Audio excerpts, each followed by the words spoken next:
So I want to talk to you about my three peaks for the year. And when you hear these, you're going to think you're crazy, Dan. I'm all right with that. I've already realized a long time ago I'm crazy, and I'm happy with that. So peak number one, we want to chart the podcast, the Dan Astin-Gregory Podcast. And again, if you're new, we've just launched the show. I've been broadcasting now since 2015. It really came to prominence with our work during 2020 onwards with the Pandemic Podcast. Did something like 1,000 episodes, reached over 25 million downloads, and really set the groundwork for my future as a content creator.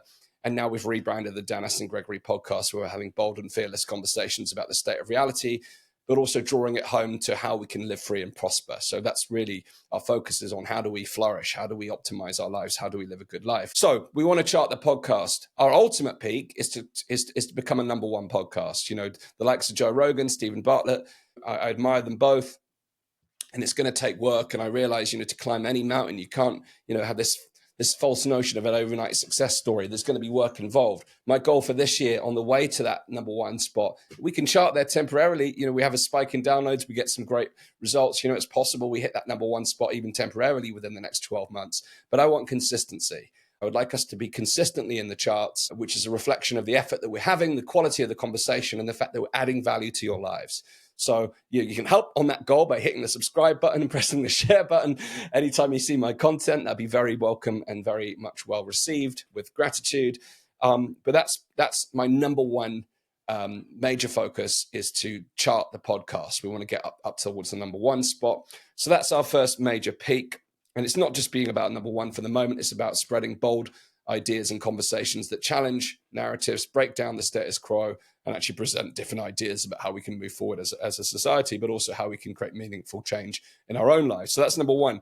Number two, if you're not aware, I founded a nonprofit last year called Free Humanity. I've already talked about my passion for freedom. Well, my work during the Pandemic Podcast led me to becoming an activist for the first time in my life. I've always been politically active, but never an activist. And I've gone from being politically active to now being involved in protest, helping to coordinate protests, develop strategies, campaigns, etc., to challenge a lot of the issues that we saw during COVID, and continue to do so. And now we want to formalize and professionalize, which is why we launched Free Humanity last year, to advance and defend our freedoms. And our big peak for this year is to host our first major conference in November 2025. Some of you who've been in the freedom movement for much longer than I have would have heard of the Oslo Freedom Forum. It's one of the most established events in the freedom calendar every single year. It's an incredible event.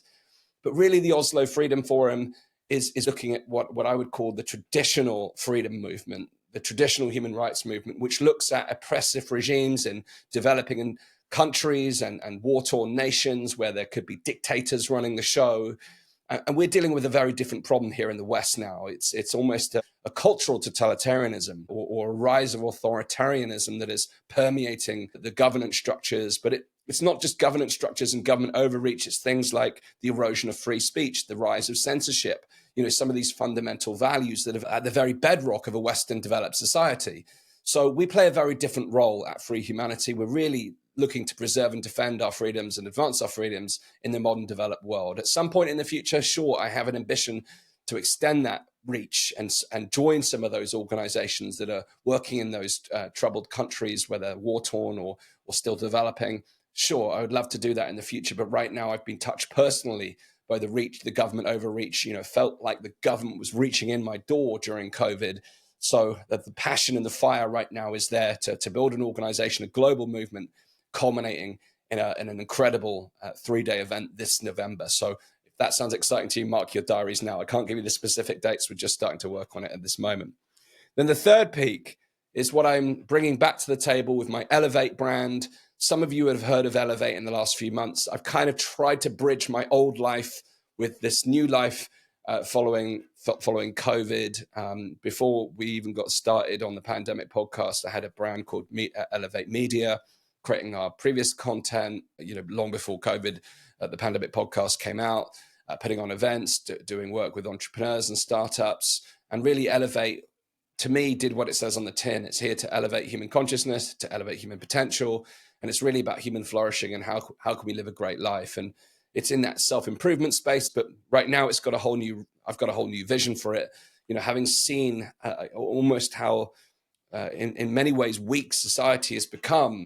I have a real passion to build resilient individuals, resilient societies, and create empowered individuals, help people to step into their power and purpose so that we can actually create a much brighter future together. So Elevate is going to become a platform for personal growth in that way that I've outlined. And for 2025, I want to get back to the drawing board to build our first technological platform. We'd started working on this prior to COVID, got so far, but everything fell apart when I got the call to action, the call to arms to stand up as an activist, and I haven't stopped for 4 years. So now Free Humanity is that outlet.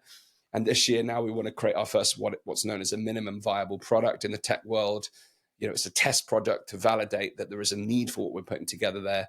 And I'm back in the infancy with that. I even struggled to describe what it is at this point because, it's so new, but I feel that burning desire to bring it back. But really, if I were to unravel it, it's about how do we embrace human flourishing and bring together all of those great minds and great thinkers that have great resources to help people learn and grow. Because ultimately, let's bring it back to freedom. People can take our rights, they can take our liberties, but they can't take our education. They can't take what becomes in our mind. They can't yet get inside of our mind. Neuralink, all of these things in the future, who knows? But right now, education is the most powerful tool.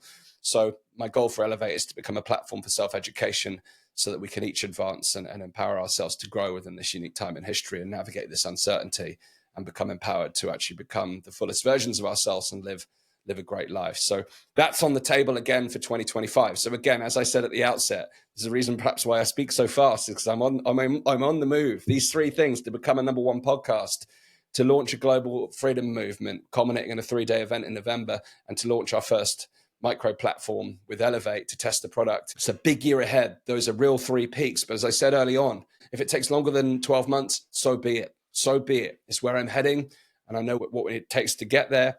And, maybe there'll be things that I'll need to simplify along the way. There may be things I need to let go of.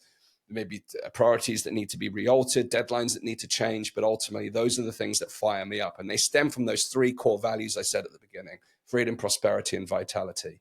You've heard my 3 peaks for the year. What are your 3 peaks?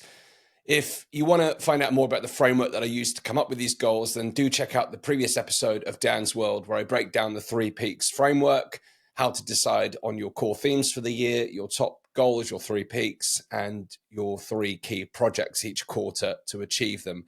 I'll be breaking down my projects further in a future video. But for now, thanks so much for watching Dan's World.